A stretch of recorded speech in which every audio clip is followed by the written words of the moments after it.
জুলাই গণঅভ্যুত্থানে প্রথম শহীদ আবু সাইদ হত্যা মামলায় বিচার শুরুর আদেশ দিয়েছেন আন্তর্জাতিক অপরাধ ট্রাইব্যুনাল। বুধবার এই মামলায় অভিযোগ গঠনের আদেশ দিয়ে ২৭ আগস্ট সাক্ষ্য গ্রহণের দিন ধার্য করেন আদালত। এদিনও মানবতাবিরোধী অপরাধের অপর মামলায় শেখ হাসিনা সহ ৩ আসামির বিরুদ্ধে সাক্ষী দিয়েছেন আরও ২ জন। আরও জানাচ্ছেন সৈকত সাদিক।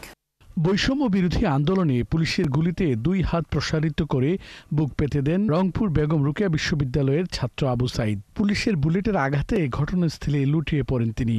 পরে রংপুর মেডিকেলে মারা যান জুলাই অভ্যুত্থানের প্রথম শহীদ। এই হত্যার ঘটনায় মানবতা বিরোধী অপরাধের মামলায় আনুষ্ঠানিক বিচার শুরুর আদেশ দেয় আন্তর্জাতিক অপরাধ ট্রাইব্যুনাল ২। বেগম রোকেয়া বিশ্ববিদ্যালয়ের ওই সময়ের উপাচার্য অধ্যাপক হাসিবুর রশিদ বাচ্চু, রংপুর মেট্রোপলিটন পুলিশের সাবেক কমিশনার মনিরুজ্জামান বেল্টু সহ পলাতক ২৪ আসামি এবং গ্রেপ্তার হওয়া ৬ আসামির বিরুদ্ধে অভিযোগ গঠন করা হয়। ২৭ আগস্ট থেকে শুরু হবে সাক্ষ্য গ্রহণ।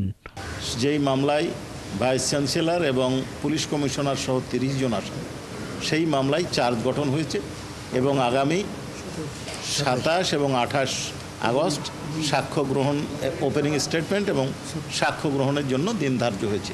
তবে আবু সাইদকে গুলির দায়ে অভিযুক্ত বরখাস্ত হওয়া ২ পুলিশ সদস্য আমির হোসেন ও সুজন চন্দ্র রায়ের আইনজীবী জানান, বিচার কার্যক্রমের পরবর্তী প্রক্রিয়ায় তার মক্কেলদের নির্দোষ প্রমাণ করবেন তিনি। আসামিদ্বয়ের পক্ষে জেরার মাধ্যমে ইনশাল্লাহ প্রমাণ করতে চেষ্টা করব দৃঢ়ভাবে যে তাদের গুলিতে ডিসিস্ট আবু সাইদ মারা যাননি। এদিকে ট্রাইব্যুনাল ১-এ তৃতীয় দিনের মতো শেখ হাসিনা, আসাদুজ্জামান খান কামাল ও চৌধুরী আবদুল্লাহ আল মামুনের বিরুদ্ধে সাক্ষ্য গ্রহণ চলে। আবু সাইদ হত্যার ঘটনার প্রত্যক্ষদর্শী এক শিক্ষার্থী এবং আবু সাইদকে গুলির ঘটনার সময় সরাসরি সম্প্রচারে থাকা বেসরকারি টেলিভিশনের সাংবাদিক ট্রাইব্যুনালে এই সাক্ষ্য দেন। জুলাই বিপ্লবের প্রথম শহীদ, সেই হত্যাকাণ্ডের সরাসরি সম্প্রচার লাইভ টিভিতে হয়েছিলেন। তিনি তার বর্ণনাকারী। তিনি ওই দিন রংপুর বিশ্ববিদ্যালয়ের ১ নম্বর গেটে কর্মরত ছিলেন এবং এটা সরাসরি সম্প্রচার করেছিলেন তার ক্যামেরাম্যান আসাদুজ্জামান আরমানের সাথে নিয়ে। এই ২ জন সাক্ষী দিয়েছেন, তাদেরকে ডিফেন্স পক্ষ থেকে জেরা করা হয়েছে।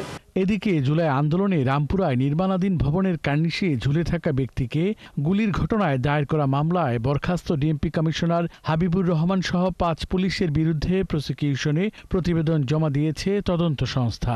বৃহস্পতিবার এই প্রতিবেদন ট্রাইব্যুনালে জমা দেবে প্রসিকিউশন। সৈকত সাদিক, ৭১, ঢাকা।